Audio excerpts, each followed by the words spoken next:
முப்பெரும் விழா நடந்தப்ப திமுக குறித்து பேசினால பேசுறேன். முப்பெரும் விழா நடந்தப்ப பார்த்தீங்கன்னா சிஎம் பேசியிருந்தார். முதல்வர் அவர்கள் பேசுறப்ப புதிதாக கட்சி தொடங்குறவங்க, புதுசா வரவங்க அப்படின்னு எங்கேயுமே தாவேகா விஜய் அப்படிங்கிறத பயன்படுத்தாம பேசியிருந்தாரு. ஆனா இன்னைக்கு பதில் சொல்றப்ப நேரடியாக திரு விஜய் அவர்கள் திமுகவை மிஸ்டர் சிஎம் அப்படின்னு நேரடியா விமர்சிக்கிறது அப்படிங்கிறது ஏதோ ஒரு நெக்ஸ்ட் ஸ்டெப்புக்கு போயிருக்காரோ விஜய் அவர்கள் அப்படின்னு. முதல்ல முப்பெரும் விழாவே கிடையாது, 3000 பேர் கொண்ட விழா. ஓகே, அவ்வளோதான் மொத்த பேரே. வெறும் 3000 பேர் முக்காடை போட்டுட்டு சேரை தூக்கி மண்டையில் வச்சுட்டு கிளம்பி போயிட்டே இருந்துட்டாங்க. ரெண்டாவது, நீங்கள் எவ்வளவு பெரிய கூட்டத்தை ஏற்பாடு செய்யணும்னு நீங்கள் திமுக வந்து அதுவும் செந்தில் பாலாஜியில் எக்ஸ்பர்ட். கூட்டத்தை ஆர்கனைஸ் பண்ணுறது, காசு கொடுக்கறது, மக்களை ஆடு மாட்டில் பட்டில் அடைக்கிற மாதிரி அடைக்கிறது, எல்லாத்தையும் செய்கிறது. அவராலேயே வந்து இன்னைக்கு முடியல.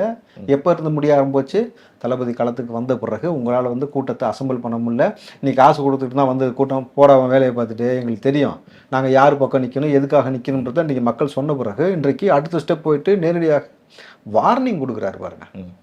உங்களை எச்சரிக்கிறேன், இந்த பூச்சாண்டி காட்டுற வேலையை நிப்பாட்டி கொள்ளுங்கன்னு சொல்லி கிளியர் கட் வார்னிங் கொடுக்கறதுன்றது ரொம்ப பெரிய இம்பாக்டை ஏற்படுத்தும். திமுகவுடைய தூக்கத்தை கெடுக்கும். நம்ம வந்து பணம் இருக்குது நம்மள்கிட்ட, நம்ம வந்து மக்கள்கிட்ட கொடுத்து வாங்கிடலாம்னா அந்த பணத்தை வாங்குவதற்கு தயாரில்லாமல் ஒரு கூட்டம் இங்கே தனியாக ஒரு ட்ராக்ல போயிட்டு இருக்கிறான்ல, அந்த போய் நிற்கிறாரில்ல, அதைத்தான் விஜய் சொல்லுகிறாரு.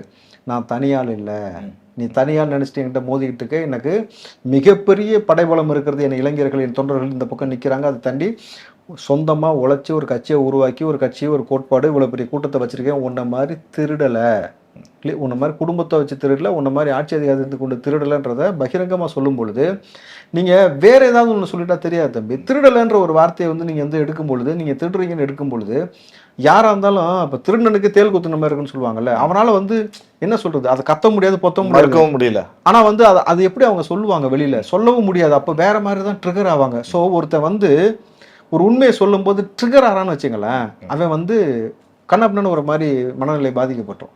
சரியான கோணத்தில் அமைதியாக ஸ்டடியாக போய் ஒருத்தர் வந்து அடிக்கிறாங்கன்னு வச்சுங்களேன், நீங்கள் ட்ரிகர் பண்ணும்பொழுது அந்த அடி ஸ்ட்ராட்டஜிக்கலாக இருக்கும். அந்த அடி தான் இங்கே நடந்துகிட்டு இருக்கு.